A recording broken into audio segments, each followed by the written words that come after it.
How's everybody doing? Welcome. It's another fine show here, folks. My name's Daryl. I'm with Agorapulse, and I am so glad you came. I got to ask you a question. Did you come because we invited you? Because, damn it, you're a swell person. Or did you come because you were inundated with bots just trying to make sure you attended this webinar, trying to persuade, influence, whatever it might be? And if it's bots, please don't tell me, because that's not fun and I'll have to take care of it. It's annoying. This is going to be a good show. It's all about the attack of the bots. If you're like me, I'm instantly transported back to my teenage years where I'm watching 1950 black and white, space sci-fi flicks whenever I hear the attack of. I don't know about you, but that's what it is. It's going to be a good webinar today. If this is your first time joining us, glad to have you here. Have you met these two cats? They're pretty cool. We got Eric Swain here, co-founder and president of Respondology. Eric, he's going to be our in-house rock star expert on all things bots. He's the guy. He's got a cool company. He's going to tell us about it. He's going to tell us about all the amazing stuff. So he is the man. All right. But Ryan, CEO of BlendJet, go right away. Check it out. BlendJet.com. Two things. Go on LinkedIn and check out Ryan, and then go check out his website. And you're going to see that this is an individual for his background and his role and his product and his competitive space has lived the life of dealing with bots. So we kind of have me as the, what am I? I'm the antagonist. I'm going to stir the pot here. Eric is going to be the guy that says, nay, here's the truth. Here's what you need to know. And Ryan's going to be our storyteller. He's going to tell you, this is what I've lived through. This is what I've learned. So gentlemen, welcome to the show. How did I do in the intros? Am I remotely close? What? Nailed it. Right on point. Good job. More energy though, please. Yeah, I'm working on that. I know. I'm a little shy. I've had way too much. Maybe you need a BlendJet with one of our Jetpack lattes. Like I have the matcha green tea, and then you could just, blend it. And then right here, you could have right out of your BlendJet a nice matcha green tea latte to wake you up, give you some energy. See, I like that. No product placement was paid for here. That was free. And by the way, it's a really cool product. So check it out. I love it. I love that you're doing it too. That's great. That's great promotion. The marketer in me is loving you right now, Ryan. I just want you to know that. Well, thanks for having me. First one's free, right? The first one, that's right. The first one's free. But while you're drinking that, I'm going to drink out of my Agorapulse water bottle here and make sure that I get the label branded so the camera can see it, So it's all about that. That's, I think, Eric, we just need you. If the Agorapulse merch person is watching, call me. We have space for you. We have space on the branding. Well, I know the CMO, and he's got a reasonable budget, so I'll get him to talk to you offline. This is awesome. Sounds good. Okay. Eric just like, okay, guys, just shut up. Let's talk about the topic. I should have had my Respondology t-shirt on, clearly. You should have. Shameless self-promotion, sure. We wouldn't be in marketing if we didn't know how to grow the brand, right? That's what it's all about. Okay, so we're talking about bots today. So I'm going to kind of set the stage a little bit, and then we're going to get into the actual everything you need to know, the symptoms, what to look for, what the impact could be, how to deal with it. And because every marketer out there, whether you're in e-commerce or B2B or B2C, whatever it might be, we've all experienced bots, some much more than others. But I want to set the stage because I feel like we're a little bit in the era of the brand known as me, the personal brand. Look at Ryan. Ryan's a great example. He's got an amazing personal brand, and his personal brand spills over to his company brand, and they're tied together by association. The company's him, he's the company. They kind of go together. He's a perfect example. Now, what's interesting, and I don't want to put words in Ryan's mouth. So Ryan, you'll get a chance to, respond to what I'm saying.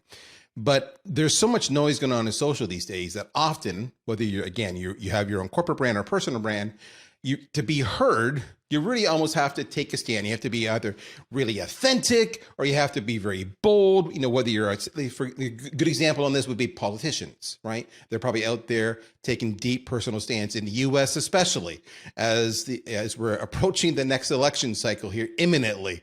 There's a lot of people out there taking a lot of bold stands. When you do that, you're going to be a target for a whole bunch of bots who agree with you, bots who disagree with you, bots who are trying to overcome you because they want somebody else to be victorious. Maybe Ryan's got a big competitor. Maybe Ryan's got a knockoff of his product. Maybe the Democrat is being attacked by the Republican or vice versa. Who the hell knows? But you get the idea. So when you're out there taking a stand, the one advice I will give you is, as we see in the slide here, you want to make sure you're tight on your brand connection. You want to make sure that you're picking your battles carefully so that you don't evoke too many attacks. You want to make sure that you're actually involved in the conversation. So you're always, you don't lose track of the point you're trying to make. It doesn't get out of control. You're ahead of the message. But let's say all that's happened. All of that's happened. You've done that. You've taken a stand. You're building your brand. And all of a sudden, boom, you've got a bot attack. I want to stop there for a second. I'm going to go over to Ryan first and say, Ryan, has this ever happened to you? Have you or your company ever been the victim of bots? And if so, maybe you can tell us a little bit about that and what caused it.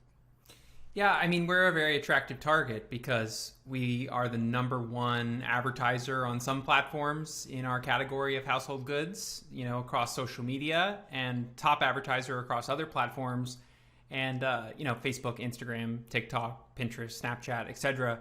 And, there's a lot of eyeballs on our ads, right? We've reached over 1 billion unique people with our video ads just in the last 12 months on Facebook and Instagram alone. Not to mention we've got tons of TV ads and all these things driving people to our content on social media and to our website.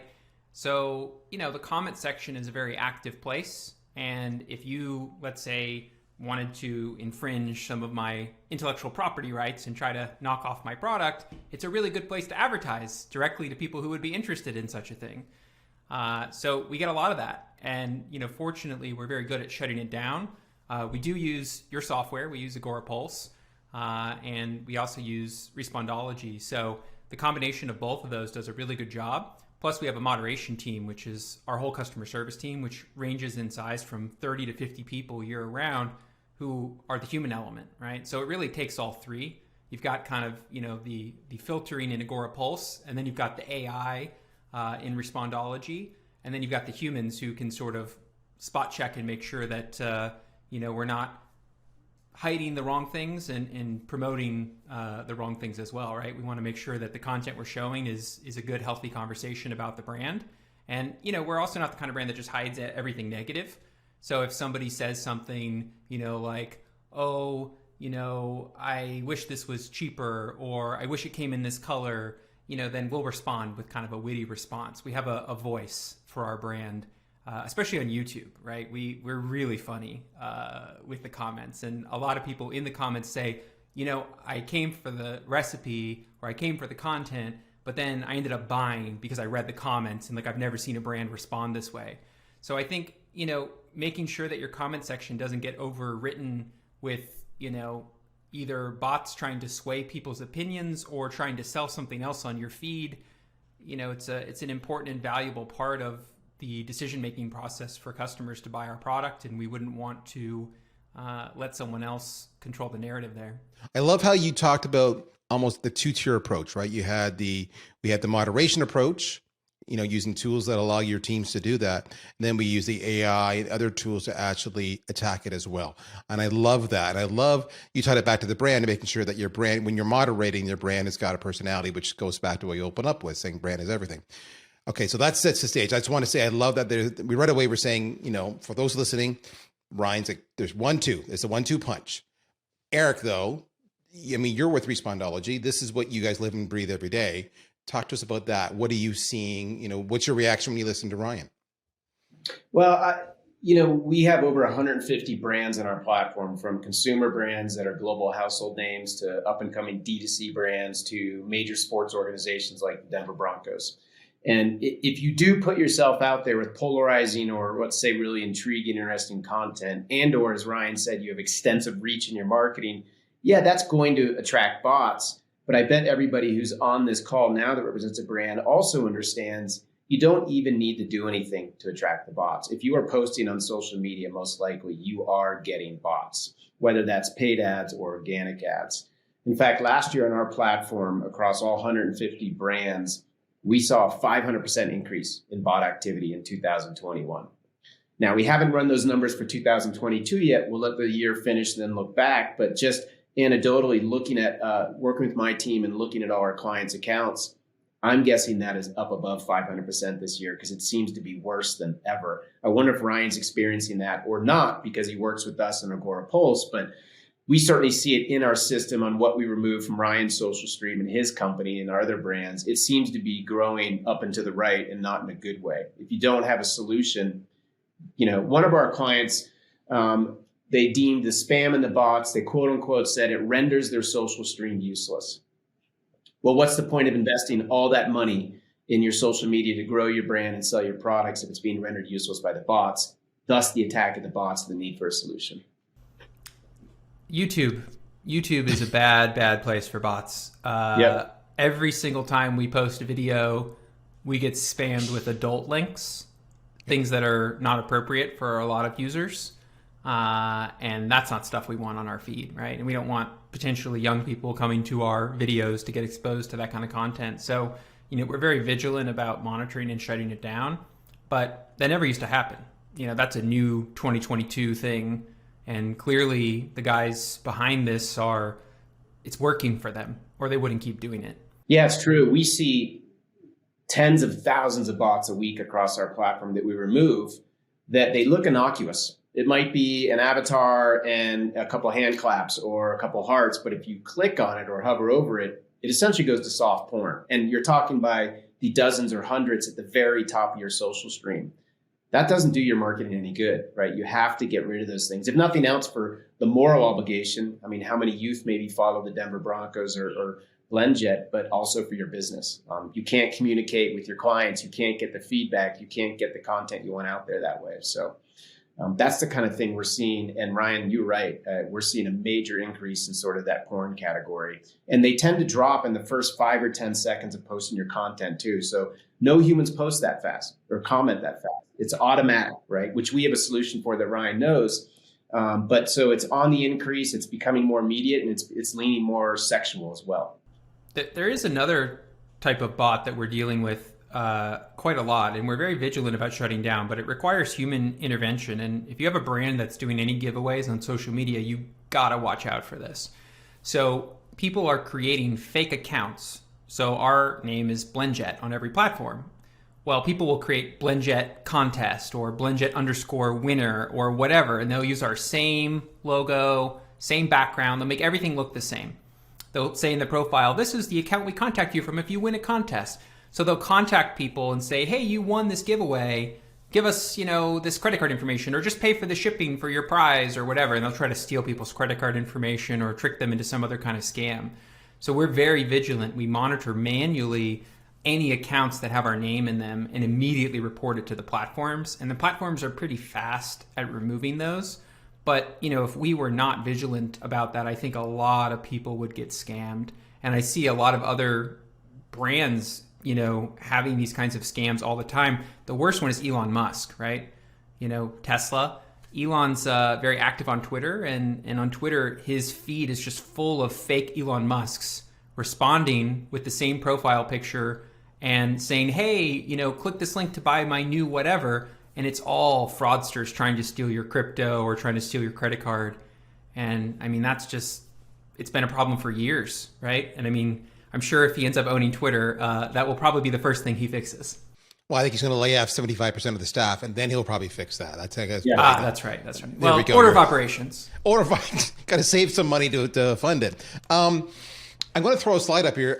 Eric was just talking about some of the stats. Well, we put that up here in the slide. It's cool because it talks about the 500% increase you're seeing that Eric mentioned.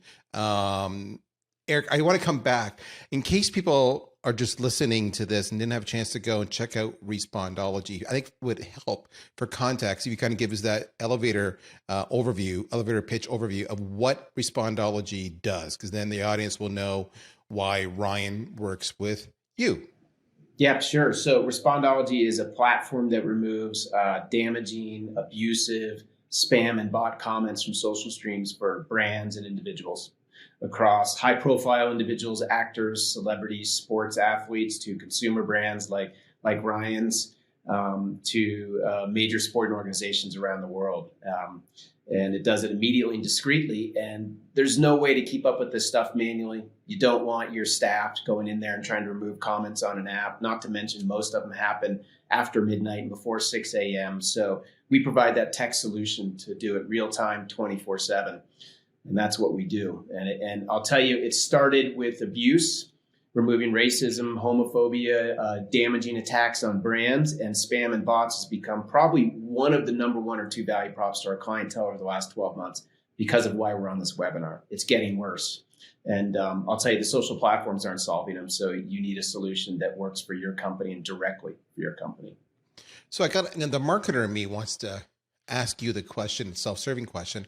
Have you seen I'm going to guess, as the bot attack is increasing dramatically, again, we have this 500% increase year over year from 2021. You're seeing a rise of the advanced persistent bots, 57% trafficking. That was back in 2020. Now, of course, we're 2022. Are you seeing proportional increase in your inbound inquiries for your services? Yes. Yeah. There's built-in, the bots drive demand. The toxicity that's behind anonymous keyboards out there drives demand.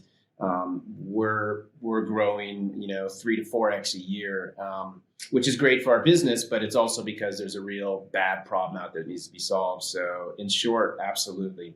The demand is going up and it's getting more intense as people also not only see this problem increase. Most brands, I'm sure Ryan's going to tell you he does, are investing more in social media.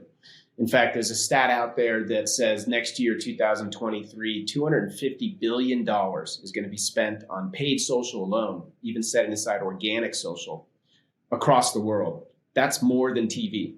So it's becoming the way a brand connects with their consumers, sells their product, builds their brand equity, gets product feedback. And if it's overrun by the bots, well, all that is rendered a little bit useless and works against your investment. So it's the combination of brands leaning more into social media in their investments and the problem that they're getting worse. It's this kind of perfect storm for companies around the world now saying enough is enough. I want to regain control of my social stream, and that's what we do. So it's interesting, right? Because you can see why Ryan would use both Eric and Respondology and ourselves at Agorapulse. Check out the noise problem. So we looked at our own, back end platform. Everybody here, whether you guys are using Facebook or Instagram or other platforms, we just pulled two stats. We looked at 540,000 Facebook conversations, and we pulled that stat. 44% were what we call just noise, exclusively noise, and not value add. We pulled 370,000 Instagram conversations, 29% were noise. So, this is roughly 1/3 to approaching almost 1/2. So Ryan, I go back, you talked about you have all the moderators and your customer service team. You said 30 to 50 using Agorapulse. I love that. I wasn't even trying to get the plug, but that was good, brother. I owe you. How much of that noise are they trying to deal with on a regular basis too, so that you can let the real conversations actually take place? What's a day like for them, if you don't mind me asking? The biggest complaint they give you, or biggest story they can share with you? Yeah, our biggest the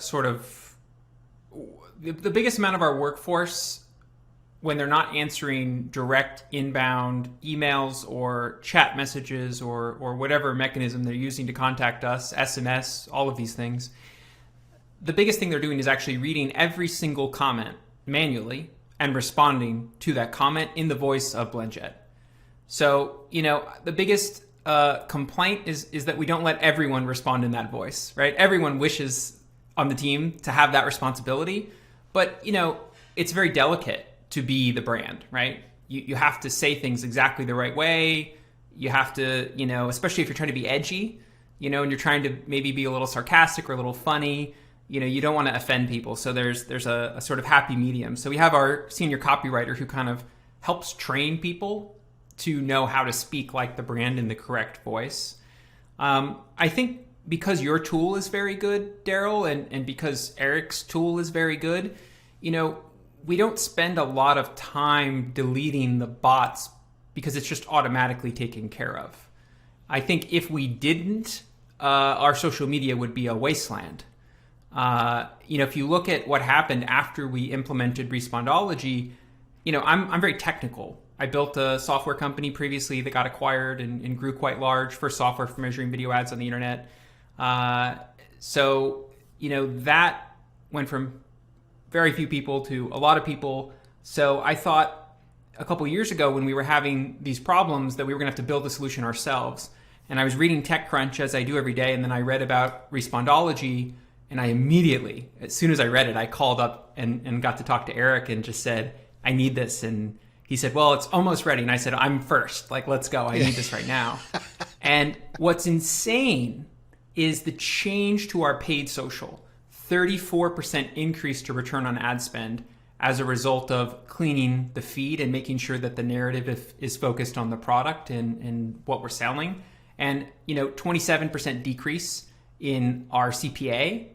And we did a post-purchase survey, which I'm a big fan of survey data. I strongly recommend if you don't have a post-purchase survey, you need one. Something like what's now called Fairing, used to be Inquire Labs. That's what we use. But we asked in what's now Inquire Labs, Fairing, I should say, used to be Inquire Labs. We asked the question, did you read the comments in the ad before you made a purchase? So if someone responded that they found us on Facebook or Instagram or TikTok, then the question was, did you read the comments before making a purchase? Of the people that made a purchase, 68% of people read the comments. Let that soak in for a moment. 68%, the majority, almost all people read the comments. The comments clearly are as important as the creative because they could kill it, right? If the comments are not about the thing that they should be about, what the ad is about, or what the content is about, then you're going to distract people from making that purchase. So clearly, making sure that you have the right conversation happening in the feed and it's not getting overrun by competitors, countries, bots, bad actors, it's absolutely essential to your continued success. There's no way you will achieve large-scale success financially without having a moderation strategy. I see Eric wants to say something. Well, Darren, you're driving, so I wanted to give you a spot there, but you did say something that's worthy of calling out, Ryan, and that is, you mentioned paid social. I don't know if we've really called that out. I mean, these bots aren't just when you post organically on your brand's Instagram handle or Facebook handle or TikTok. It's probably even worse and more sensitive and more damaging on the comments that are spawned from your ads running across those social platforms. You have to moderate both. We offer that. That's key. That's where Ryan comes up with those killer stats about improving his sales, driving down his CPA. And that's the other thing. Some of our clients tell us, hey, I just sleep better at night, knowing this is being handled. That's not quantifiable, but that's fantastic. Some of us tell us, look, our brand equity, we know it's protected, and pretty soon we're rolling out sort of a sentiment analysis and how that's improving from your moderation. And that's really great and important. The bottom line, though, is when we're helping you make your sales go stronger, faster, your investment in your ROI and social media is even better. So there's all these reasons from feeling better about your brand, sleeping better at night, to simply making more money is what comes as a result of sort of regaining your social stream, which probably to some degree for everybody attending the webinar is hijacked by something, by some bots, by some spam. So that's a good segue to our next slide, where we actually talk about your budget under siege, because well, I mean, you've already sort of, if you're a marketer and you own the budget, for example, I love that Ryan brought up and Eric reiterated the idea of paid social. I'll stop with the emphasis on the word paid. Now let's bring it back to Ryan's comment, right? Where he's saying 68% read the comments. So if those comments so you've paid for the ad, if you will, or you're about to pay for the ad, but those comments are causing them to either not click through or they're causing, they're causing you or just to disengage, to bounce altogether. What's the economic cost to you? So there's a budgetary cost and then there's a revenue cost, right? So if you're a budget, you got soft costs and hard costs. So for example, again, Ryan talks about having a team of moderators. Well, that's not free. That's not free. So managing that takes a lot. But then you look from the sales point of view, depending on the type of sales you're in, right? So if there's a sales rep involved as opposed to a self-serve 100% e-commerce model, pursuing the cost of fake leads, there's another impact for you there. I love this one, right? This quote from Light Reading, typical advertisers often spend 20% of their budget paying for views from bots. So hard costs, soft costs, poor performing links, wasted ad spend. I guess I want to start here. I'm going to assume, guys, this is a live conversation, so I could be wrong. I'm going to assume, Eric, in the course of your conversation with many of your prospects or your current clients, one of your ROI propositions is on the cost savings because you're going to have better conversations going on. I'm going to guess. Is that a fair point? Yes, right on point. Absolutely. In fact, we'll tell a lot of clients that are hesitant to dive in. We'll say, I'll tell you what, give it a try, short-term test, 1 month, couple weeks, whatever you're comfortable with. And if you don't feel like you are getting a return on your investment, at least 2x in the cost of moderation, at minimum, it's free because we know that you're going to get far greater than that. And so that's a way to put it in a very quantifiable ROI terms for clients. And a lot of times you have to go to your CFO and get incremental budget, and it gives them a very solid way to measure what they're doing and bring it around to their C-suite and say, look, this is worth it. We're making more money on this investment, and here's why. Here are the numbers. Okay, so Ryan, I love when Eric said there's at least 2x, your eyebrows went up, and it wasn't like, really? No, it was like, I think you were saying your mind, it's way more than 2x. Before you say that, though, because I'm going to throw it over to you to talk about that, because I know you want to say something. The marketer in me is saying, because I love that, Eric, you said you may have to go to your CFO to get that short term. The marketer in me is going, if I could take my current ad spend and just sustain it, but get rid of the impact, the financial impact of the bots, so it can go a hell of a lot further, that's a good thing for me, especially in the current economy we find ourselves in, where everybody right now is scrambling to say, how can we either reduce our customer acquisition costs, or how can we actually just even reduce our budgets or sustain our budgets and get a bigger ROI? So you've got my attention, because that's what myself and every other marketer out there is going through right now, is we're fighting our budget. Going back to you, Ryan, your eyebrows went up. I want to hear why your eyebrows went up. There's a story there. Well, it's just a guarantee, right? I mean, Eric guaranteeing, the service isn't free, right? The ROI of the service is very good, but it's not cheap, because on Eric's side, there's AI, but there's also real humans. So, their team is enormous, and they have this huge group of people that 24/7 are moderating everything, to sort of fact check what the AI is doing. So the ROI is there, but it's a big bet on Eric's side to say, hey, I'm going to give all this to you for free if it doesn't work, right? And he must be perfectly confident that it's going to work, because otherwise he's going to bleed, because it's not a cheap service to operate. Okay, so we're going to talk a little more, folks, about automated approaches, including solutions like Eric's at Respondology, but we're also going to give you some opportunities to talk about just stuff you can do just, on your own, basically. In fact, let's start kind of with the basics. Let's start, I love this slide, identifying the enemy, right? So these are all symptoms of the classic, how do you know when you may be under a bot attack? You may be under a bot attack if, I feel like Jeff Foxworthy, you may be a redneck if, right? And I'll throw some of these out there, but guys, jump in, please, especially Eric, because I know you're the subject matter expert here. If you start seeing a high click rate with low conversion, you may be under attack, right? If you have a large percentage of comments that contain long character counts or random emojis, again, that's a big sign. If you have Eric talked about this. If you have a large number of comments within seconds of posting, you've got yourself a bot problem. If you have unfamiliar traffic sources, you have a lot of abandoned shopping carts, you have a lot of form fills with fake information, all of this is affecting you. Those are some of the signs we put down there. Gentlemen, is there other signs that we should be looking for that suggests that my bot problem is perhaps out of control or bigger than I understood? Well, if you're e-commerce and you suddenly see a huge spike in order volume and a huge spike in conversion rate, you might have a bot problem. There's these very sophisticated fraud rings in Miami and in Texas that they look like they're in Miami and Texas. That's where their freight forwarders are. They're in other countries, usually in South America, and they're finding, lots of fake credit cards and using bots to process lots of fake transactions and then ship stuff to freight forwarders. So if you don't have something like a Signified or a Riskified to automatically detect those bots and that fraud, you're going to lose your shirt. And I see it happen all the time in e-commerce where people run for years and they're small enough that no one notices. And then all of a sudden, they see a crazy sales day and they're thinking, oh my gosh, this is amazing. And then it turns out it's not amazing. They just don't know that all of those transactions are going to be chargebacks until a month or two later.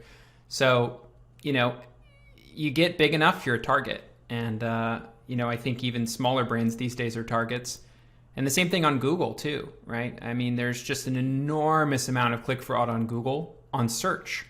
And if you don't have a third-party tool like Illunio, which is what we used to be called PPC Protect, those are going to hurt you too.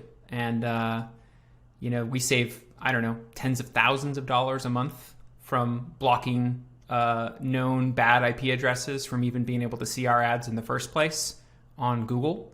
So I think, you do kind of need a holistic solution across all of these different platforms because the technology that the bad actors are using is becoming more and more sophisticated. And if you don't fight that technology with better technology, then you're just an easy target and they're going to take advantage of you either directly or indirectly.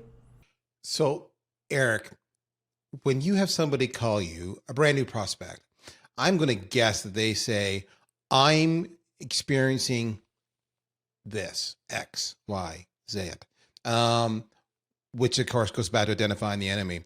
What is it you hear over and over again? And then when you go look into it, what do you typically say? Okay, well, you're right. You were experiencing this, but our quick and dirty look also says you're experiencing A, B, and C. Like, I'd love to be a fly in the wall in your discovery conversations. Can you share some stories? Yeah, I'll tell you what we hear commonly, and then I'm going to take you to a way where these bots are getting more sophisticated that is harder to track. So we hear what you would imagine, right? And we've already touched on it. I have 10 to 15 to 30 seemingly bot spammy comments the first 5 seconds I post. Okay, those aren't humans, right? That's a pattern. We're hearing a lot about, the DMs and the Bitcoins are coming through, the soft porn links. And what's ramping right now, no surprise, are bots and spam targeting, political opinions. And that's going to get worse for the next 2 years, guaranteed, right? If you think you have a bot problem now, wait until we get through this November and head towards the presidential election. It's going to get, 5 times worse. So things you would probably imagine, right? We hear after that, but my team spends a lot of time trying to remove these manually in the report button on an Instagram app. Well, that's a big waste of your resources that should be engaging with the fan base, communicating, working on the next bit of content. Here's what the new evolution is. And Ryan, I'd be curious if you're experiencing this yet. You may not because we're handling it. We now have bots that make very innocuous comments. We see this. Nothing that would flag a human or even initial tech knowledge that is a problem. Very typical comment. What happens is after a certain amount of time of that being your social stream and or the bot believes it's passed through any kind of filter, it edits the comment and becomes bottee. It becomes a link to a conquesting brand. It becomes a link to soft porn or whatever your bot of choice is. So we call it the edit spam problem. So the bots are edited themselves after they've gone through any filter. Very, very hard to catch as humans. That speaks to why you need sophisticated technology. We're rolling out an edit spam tech next month where we are going to see any comment that's been edited once it's been posted. And then if it has, we can go back and our system can look at it a second time and say, is that a bot? Is that damaging? What does that become? So that sort of speaks to the sophistication level of these bots and how they're trying to dodge all the systems and human teams out there. And you better have sophisticated technology to take care of them because they're doing things of this sort of nature that's getting very savvy. Ryan, I'm curious, have you seen that? And if not? I think, we've seen it a few times, but it's not something that we see on a regular basis, probably because between what you guys are doing and what Agora Pulse is doing, it's not really a big deal for us. But yeah, I mean, I could see a circumstance where a lot of tools aren't adapting to the ever-changing landscape of, these scammers. So when I say you need technology that's going to keep up with their technology, that's kind of what I'm talking about. They figured a workaround out. Hey, we already got through the filter. Let's edit it because the tools aren't smart enough to scan it again. So, that's a bit of a platform challenge as well as a technology challenge, right? I mean, Twitter, you couldn't edit until now you can. So, that's a heavy lift for a platform to re-engineer, which I'm sure is what, Agora Pulse has done or is doing and what every platform has to do eventually, because you've got these, comments that now suddenly can change, whereas previously the platform was engineered in a world where it was impossible for those to change. One of the things I really like what Eric talked about, he indirectly talked about the opportunity cost. He goes, his words were, that's not a great use of your people to be doing this, right? Yeah. He was talking about the report function, it's kind of effectively useless, but just trying to delete all these spam comments and these bot elements manually over and over again, not a good use, not a good ROI in your investment there. And especially there's a cost, right? Sometimes you just can't respond fast enough. So either way, that was a really important point to make. So what about now you guys are thinking, if you're listening to us, oh my goodness, the sky is falling. I'm going to get screwed here in bots. Not to worry. We have some options for you to mount some defenses. We've given you 3 simple little strategies here. One of them, of course, I think we've hit on pretty hard, which is identify your own risk. So the first part is just about being aware. By checking out, do you know how you're doing, right? Look at your performance stats. We're going to give you some help on that. Look at your comments for repetitive trigger words. Review the frequency, the types, the volume of spam bot activity. There's lots of indications. As Eric talked about the latest, look to see if comments are being edited. They're good at first and then they come back and they're not so good. There's lots of ways, but just, a little bit of training on your own people to identify your own risk. But the next one comes back to reducing your vulnerability. So there's 2 here, and it all opened up with what Ryan talked about. He had a 2-pronged strategy. He says, there's kind of the moderation team who's managing the social media channels, and then there's the AI backend tools who are playing cleanup. So reduce the vulnerabilities is your second tactic. That would be tools like Agora Pulse and others. We're not the only one in the space. We're just really, really good. Check that. There's so many things you can do with your social media platform. I was talking to my team beforehand, and I said, if I were to represent, what I was talking to my customer success team, if I was to represent to the audience today, what are some of the features that we would use? They would talk about how you can have automated inbox assistant rules to hide automatic comments or to bulk label items or a spam content or to ban and block users. All those are simple ways to do it. You can do waterfall hide and delete or waterfall, ban and delete. So because that's what ends up happening. You have all these, waterfall of comments. You just want to get rid of them all at once. So those are some simple tools, just a couple, but that's how you actually reduce your vulnerabilities. And the last one is vigilance. So whether it's a combination of checking out new viral trends, exactly like Eric talked about with the edit attack, or monitoring your performance data for signs of bot activity, that's just constant vigilance, which leads into the whole idea of the last slide, which is automation. So we've got the moderation. Now we've got the automation, the 1-2 punch, Ryan's secret formula. Eric, what are your thoughts here on the automation side? I mean, as you look at this slide, how automation can help, are there, anything jump out at you? Is a tool like Respondology all I need? Because I know we talked about, Ryan said he had multiple tools. Like, what are the automation elements that I should be considering for an ideal world? Well, I'll let Ryan speak to other tools that he representing, great brands might need or want. I can tell you from Respondology's point of view, you have to have automation. So Ryan mentioned using some humans. We use humans as a backup to the software only and as a data feed mechanism back into the software, so the machine learning keeps getting smarter as our humans can see things that maybe still can elude software, right? There's still nuances in language out there. There's double meanings. There's things of that nature, but you have to be automated because the comment volume's generally too big to be handled in a non-automated fashion. You need to get on it immediately. 10 minutes in social media world is 1,000 dog years, right? You need to get on it right away, so it has to be almost real time. And you better be doing it 1, 2, 3, 4, and 5 a.m. in the morning, because that's when we see over 55% of the bots come out. And so that speaks to having a technical automated solution. Otherwise, besides wasting your staff's time, you can't even keep up with the problem. And in terms of like the use of those resources, we have feedback from our clients that we've quantified across all 150 of them that says they've saved on average, some more, some less, 32 people hours a week using a tool, because they can set it up, they can optimize it. And some of our clients will say it's set and forget. So not to scare people out there about the depth of the problem, if you get a good solution in place, ours or others, set it up, get it going, and go and focus on something else, and you'll have a safety net on your social stream 24/7. You don't have to worry about it anymore. So it sounds like a big, scary problem, but with that automation and the right solution, get it organized, get it deployed, and go on to something else, and we'll take the problem off your hands. It won't be that scary or that in depth once you get going. Any stories you want to share, Ryan, on your automation efforts beyond Respondology? Well, I think it's great to start every day with a delicious and nutritious smoothie in your BlendJet. And then after that, you'll have the energy you need in order to tackle these big problems. I think, for us, we're at that stage where we have a really good workflow. It's as simple as Agora Pulse is kind of the first line of defense, and it's also the moderation tool that we respond with. And then we've got Respondology to automatically filter out things that are just not going to be things that we're going to want to respond to and that we're not going to want in our feed.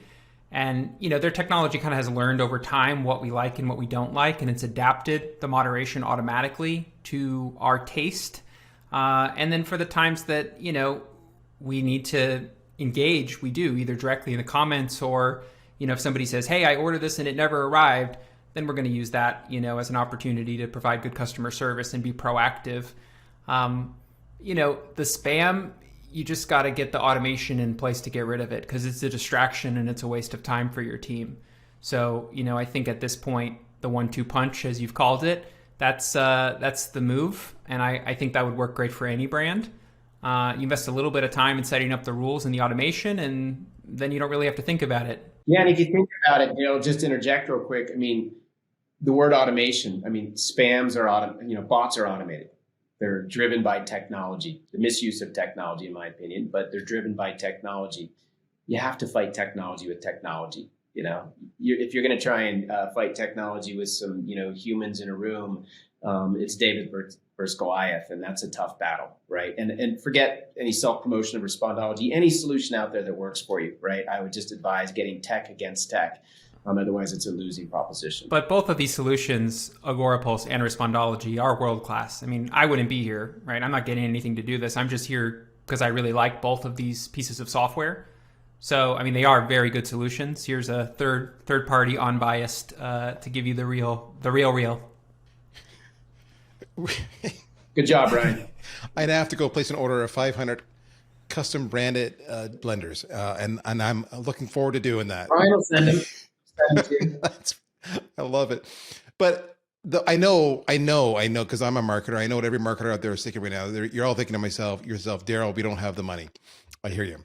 I understand you don't have the money, but we talked about a couple of things, right? We talked about the idea that you can get a much better conversion rate. So check this out. We talked about paid social. These are just some stats here on this slide, right? It may vary depending on your particular situation, but in this example, the increase you can get on your social ad spend ROI. So 34% increase in return on ad spend, 27% decrease in cost per acquisition, 7.3% increase in conversion rates. So you say you can't afford it. I'm saying that's how you afford it. That's your business case right there. All right. So said another way, you're losing money with your current approach, or it's becoming a very cost prohibitive channel if you don't do anything about it. So if you're going to have to talk to your financial folks, exactly as Eric talked about, something to think about. But let's talk about, I made you a promise, and this is thanks to our good friends at Respondology. You've got a free toxicity report, and you can only get it if you email demo@respondology.com. Now, this is an interesting report.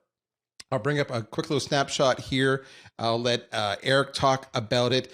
But this is a very much a custom report done for you, and because of that, what it lacks in sex appeal, it overcompensates for in killer content. So, Eric, tell me about the report. Well, I was thinking about that when we were talking about identifying the problem. Whenever we talk to a marketer, and I'm sure all the marketers right now are thinking the same thing, if you go into your social stream, you're probably going to see what kind of problem you have, right? It's not rocket science to see the bots in there and the junk and the toxicity. Then you think to yourself, at least what we're told, well, I want to quantify that problem. How big is that problem? That's where the toxicity report comes in. And we can generate one in 24 hours, and we'll send back to you how many comments you're getting, what percent are spam, what percent do we think are technically driven bots, what percent are toxic, et cetera, et cetera. And now you've got data in your hands to quantify the problem that you see every day, which is a great way for you to start to evaluate the opportunity to get rid of them, or to bring to your CFO and say, I need the budget to get rid of this, or whatever you need for your internal mechanisms, your own mind decision. So we'll give a toxicity report for free within a day of you reaching out, and it'll give you numbers against the problem. And from there, you can decide what you want to do about it. And part of the thing I would recommend to the crew listening, whether it's us or somebody else, you don't have to commit to some long-term solution. Give it a test drive for a few weeks or months. See what you think for yourself. See what your own numbers tell you. See what your return on investment is. And then you can go from there. The ROI of these solutions is really, really good. I mean, there's no way you invest in these solutions. If you make money on the internet and you're not moderating and stopping people from taking over your feed, there's no way you spend money on this and don't make a very positive ROI. That sounds like I should charge more. I think you should. I was hoping he's going to do one more plug for the blenders. Let me write that down. Call Ryan Monday. Okay. Note to self. We started off the conversation as about the attack of the bots, and we opened it up by saying, it's all about brand. Whether it is Ryan and his company brand, or it's Eric and his company brand, or it's their personal brand. The brand is what drives loyalty, is what drives excitement, is what drives revenue. So it only makes sense that we end the whole conversation around the art of brand storytelling for modern day marketers. Got a wonderful bit.ly there. Link, we'll leave that up on the screen for you to see for a few seconds. Write that down. Of course, we will send this to you in the follow-on email with a call to action for both the toxicity report, and by the way, it's demo@respondology.com, or this here. So you don't have to write it down. You will get it again, but if you want it now, that's what you do. Finally, what I want to do is I want to give these two gentlemen a chance to tell us how we can learn more about them and their organizations. So, Eric, let me start with you first. If anybody here listening wants to learn more about Respondology or about you, what's the best way for them to do that? You just go to respondology.com and you can just cruise the website. I think you'll get very quickly a feel for what we do, the value props. There's case studies there. There's testimonials from our clients. So that's always just a good place to spend a couple minutes. You mentioned the demo@respondology.com email. You can use that and just say, hey, I'd like to learn more. Send me materials, talk to somebody, whatever you want. And, you can even reach out to me directly. I'm on LinkedIn. or at eric@respondology.com, and that is ERIK. And I'm the CEO of the company, but we welcome people, lobbying in requests because it's a problem that needs to be solved. And it is a business. We like to make money solving the problem, but we also just like to solve the problem. We get bots ourselves. I've been a marketer in other companies with problems. And so it's a bit of a mission to get rid of all this junk on social media. So we're happy to do it. And those are the ways you can reach out to us and look up me on LinkedIn or reach out personally. Thank you so much. Ryan, what about yourself? Well, thank you, Daryl. It's very kind of you to give me a plug opportunity rather than me just taking it. BlendJet is the number one selling brand of blender online. We care deeply about not selling blenders. I actually could care less about selling blenders. In fact, I don't even think we sell blenders. We sell convenience. Our average customer is using the product 1 or more times per day versus a traditional blender, which is less than 3 times per month. And, the people who are buying this product don't want a blender. Most of them already have a blender they don't use. And, they hate how loud it is. They hate cleaning it. They hate all these things. What we were trying to create was not another blender, not the first portable blender, not all of these innovative technologies that we have, countless patents on now. But we were trying to create a solution to the problem that convenient food is not healthy and healthy food is not convenient. So if you're in the US, that might mean that my real competition is McDonald's. If you're in Canada, it might be Tim Hortons. But what our theory is if we gave somebody a solution that was easier, in just 20 seconds, hit a button, and then bam, I've got something I can have right here, right now, versus getting in my car, driving to McDonald's, driving through the drive-through, that's what we're up against. And that's been transformative for the health and for the lives of, over 5 million people who use this product on a regular basis. So, I had a freak accident before this, almost died, ended up on medical leave for a year, did smoothies and protein shakes to get better, and came out of it and just really wanted to build technology to help people live longer and healthier lives. And, it's the most fulfilling thing I could possibly be doing with my life. And I'm just so incredibly grateful to all the customers who have made this the success that it is. And, if you want one, blendjet.com, you can use Agora Pulse 15. I'll make that code so your viewers can get a special deal that's better than what we typically offer. But I really appreciate the opportunity to be here. And, we're better as a brand and we're better storytellers and, we're a better presence on social media as a result of both of your companies. So I am grateful to both of you. And if you're trying to build a brand, this is something you have to pay attention to. It's not the most fun aspect. It's more fun to interact with the customers, but it's a pretty important housekeeping thing that you do need to do in order to achieve, the level of success that is, what the best brands in the world are doing on social these days. I do have a BlendJet thanks to Ryan, and they are fantastic. I back them all the way. But besides all the shameless plugs going on, let's take it up a level. We're all marketers. And social media is, as we've talked about, one of the number one ways, if not the number one way, to market your brand and make money and grow your product and all of those things. And social media has been the Wild West since inception. I think we'd all agree with that, right? All Wild Wests are eventually tamed. And so I feel like this is just a bigger part of a story where brands out there, marketers out there want to regain control of their brand out in social media. This is one way to do it among many others. And so just putting on the marketer hat, it's time to tame the Wild West and take, you control your brand. And if you have a brick and mortar store, you control it there. If you have one, you should be able to control your brand in every way you want to in your digital store. And that's what this is really all about. Brand is an overriding theme today, folks, as we talk about the attack of the bots. My good friend Ryan came up with a 1-2 punch. There's a combination of social media, moderation, and then the utilization of incredible technologies and automation, such as vendors like Respondology and others. We hope that helped. We give you some business cases. We gave you some symptoms to look for. We gave you some tactics you can do manually. We told you how to automate it. Then we gave you some free giveaways, demo at respondology.com for our toxicity report. And we gave you a discount on BlendJet, Agora Pulse 15. And of course, if you yourself want to and you're not yet using Agora Pulse, check it out at agorapulse.com. My name's Daryl. That's Eric. That's Ryan. We hope you didn't mind the shameless plugs. We're all marketers. It's what we do. In the meantime, you take care. We'll talk to you real soon. Take care. Bye-bye.